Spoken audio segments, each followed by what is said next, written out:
সাকিবকে জাতীয় দলে খেলাতে কোনো বাধা নেই বিসিবির। সাকিব বাংলাদেশের গ্রেটেস্ট ক্রিকেটার, এমনটাই জানিয়েছেন বিসিবির ডিরেক্টর। ম্যানেজমেন্ট আর নির্বাচকরা দলে ডাকলেই জাতীয় দলে খেলতে পারবেন সাকিব। সাকিবের বোলিং ব্যাটিং নিয়ে প্রশ্ন তুলেছেন প্রধান নির্বাচক। তবে এবার ব্যাট হাতে সাকিবকে সাবলীল দেখায় আসতে পারে চিন্তার পরিবর্তন। আরো থাকছে প্রতিবেদনে।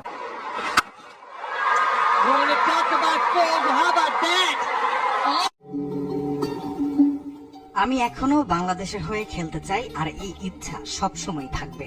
এ নিয়ে বিসিবির সভাপতি থেকে সরকারের শীর্ষ পর্যায়ের কর্মকর্তা সবার সঙ্গে যোগাযোগ করেছি। বাংলাদেশের একটি ইংরেজি গণমাধ্যমকে দেয়া সাক্ষাৎকারে এসব কথা জানান সাকিব আল হাসান। তার কথাতেই বোঝা যাচ্ছে এখনো দেশের হয়ে খেলার স্বপ্ন দেখছেন এই কিংবদন্তি ক্রিকেটার।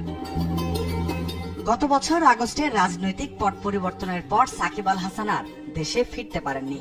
সেপ্টেম্বরে কানপুর টেস্টের পর বাংলাদেশ দলের হয়ে আর খেলতে পারেননি তিনি। অনেকেই সাকিবের আন্তর্জাতিক ক্যারিয়ারের ইতি দেখছেন, কিন্তু সাকিবের ভাবনা অন্যরকম।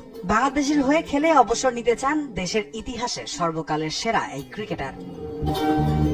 সাকিবের কাছে জানতে চাওয়া হয়েছিল তিনি কখন টের পেলেন বাংলাদেশের হয়ে খেলার সুযোগ আর নেই। যখন বুঝলাম এত চাপ নিয়ে খেলতে পারবো না, তখনই মনে হয়েছে সব শেষ। ব্যাপারটা এমন নয় যে আমি আমার দেশের হয়ে খেলতে চাই না, আমি এখনো বাংলাদেশের হয়ে খেলতে চাই, আর এই ইচ্ছা সব সময় আমার থাকবে। এই নিয়ে বিসিবি সভাপতি থেকে শুরু করে সরকারের শীর্ষ পর্যায়ের কর্মকর্তাদের সবার সঙ্গেই যোগাযোগ করেছি।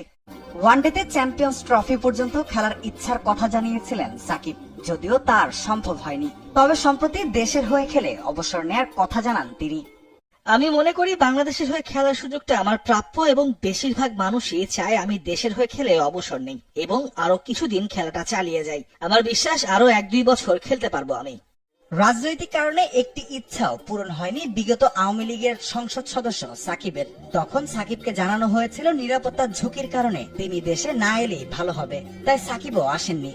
দেশে আসতে না পারলে কি হবে?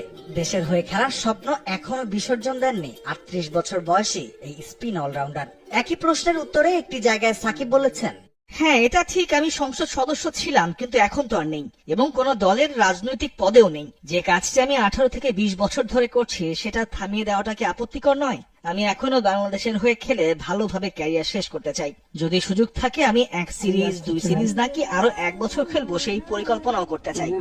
দেশের হয়ে খেলা সম্পর্কে যোগাযোগ নিয়ে সাকিব স্পষ্ট করেই বলেছেন, দেশের হয়ে খেলাই আমার সবচাইতে বড় ইচ্ছা এবং সেজন্য আমি নিজের সবকিছু দিয়ে দিতে রাজি। এটাই আমার স্বপ্ন এবং সেটা পূরণ করতে আমি সবকিছুই করছি। ক্রীড়া উপদেষ্টা, প্রধান উপদেষ্টা এবং বিসিবি সভাপতির সঙ্গে কথা বলছি।